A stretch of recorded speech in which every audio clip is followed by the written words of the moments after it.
Welcome back to KAD Chat.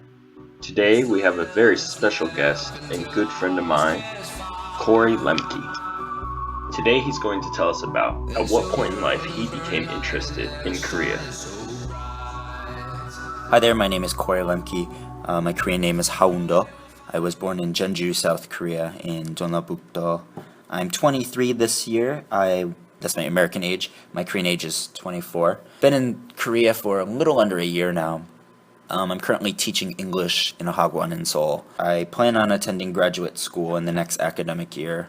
I graduated with my bachelor's from Arizona State University with a degree in political science and a minor in Chinese and Asian Pacific American Studies. So my research and my academic experience is very much about seeing American foreign policy history and through a racialized lens, seeing it through this Asian American lens. A little about my family. My parents are both Caucasian.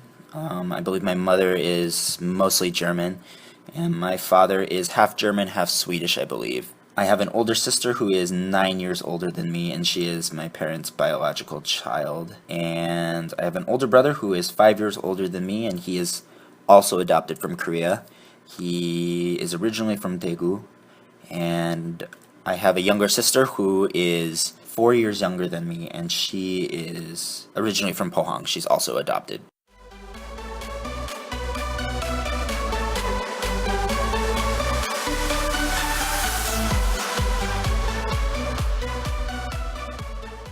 Talking about this ideal age when a person should come back to Korea, when an adoptee should come back to Korea and experience and visit Korea. Originally I thought a person should be an adult when they come back to Korea.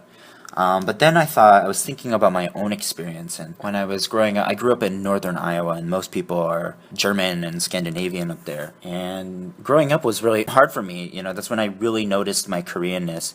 I noticed, especially like in the locker room is my most tangible thing. Like when I tell this story, that's what I go to right away. Is I noticed I was different. All my peers, all my friends were growing body hair so quickly, and I wasn't. I still don't have the same amount of body hair that a Caucasian person has. It really had a deep impact on me and my view. It made me feel really different, I think, growing up. And I think everyone feels like that a little bit. But I think because it was racialized for me, it was such a matter of race and being different from that perspective. It did take a toll on my self-esteem and my self-worth. And coming back to Korea at that age would have been, I think, helpful for me. Just seeing people that looked like me and just being reassured, I suppose, that there wasn't anything wrong with me, because at that time I very much wanted to be white, and I had this. I guess I had accepted the white standard of beauty, and I wanted to be that. I wanted to have the body hair that my friends had. I wanted to have the skin, the lighter skin tone, and all those things. I wanted to be taller, So coming back to Korea at that age would have been helpful for me, I think. And then I struggled with being Korean all the way through high school. I think by the time I reached high school, I had accepted it. My family moved from Iowa to Arizona right before I began high school. And I think that helped me a little bit, seeing other people of color for the first time in my life on a regular basis. I think has sort of helped me rationalize race and be more comfortable, I guess, in my own skin. But it's still, growing up in that all-white environment really made me question my Koreanness, I guess, and made me curious about it. So by the time I was in high school, I was fairly obsessed with being Korean. I wasn't like learning Korean or eating Korean food or anything, but I was fairly set on coming back to Korea in the near future. Especially by the time I was like a junior, and I was saving money, I guess, from my first job, my part-time job, to come back to Korea when I graduated. And I don't think I knew, or I don't think my parents knew that's what I was planning on doing at that time. It felt like I was rebelling against them a little by doing that. But I remember one night I told my mom that I wanted to come back to Korea, and I believe we got in a fight or something like that. I think she said something along the lines that I wasn't mature enough or something to come back to Korea on my own. So, and maybe she was right. I don't know. I was an angsty teenager at that time. But it really planted the seed for me coming back to Korea. Then I went off to college, and I decided to major in Chinese and political science. And during my undergraduate, I came back to Asia. I went to China several times. I went to mainland China several times, and I lived in Taiwan briefly. And that's still, like it was very good. I think like seeing other Asian people and being able to connect with traditional Asian culture and being able to understand it from that perspective, I think was really cool for me and a really good opportunity. But it still didn't feel complete. Like I still was missing something. Didn't answer all of my questions coming back to China or going to China and going to Taiwan. It just didn't do it for me, and I still had that curiosity. So I decided to change my major, my second major, Chinese major, to a minor, and I decided to graduate early so I could move to Korea and teach English, which I've been doing for the past year. And it's been really good. It's been really challenging in many ways for me. I met my birth family. I reconnected with them shortly after I got to Korea, which I'm fairly lucky and appreciative of that. But that's been very eye-opening for me and emotionally challenging as well. I don't regret it, but it's been very difficult processing. It's been challenging with my relationship with my family, my American family, and then it's also been just challenging relating to my birth family.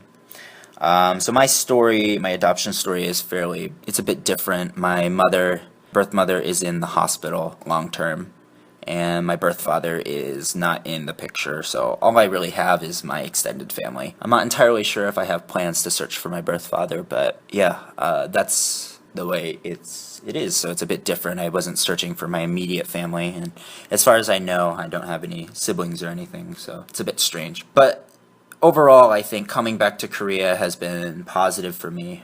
I feel connected to the people here, and it's pretty vital to my research and my understanding my own story. I really think being a Korean adoptee reflects the challenges that Korea faces in the next century. I think most adoptees, at least in the later cohorts of adoptees, come from families that are lower in the socioeconomic socioeconomic maybe stratum or something like that.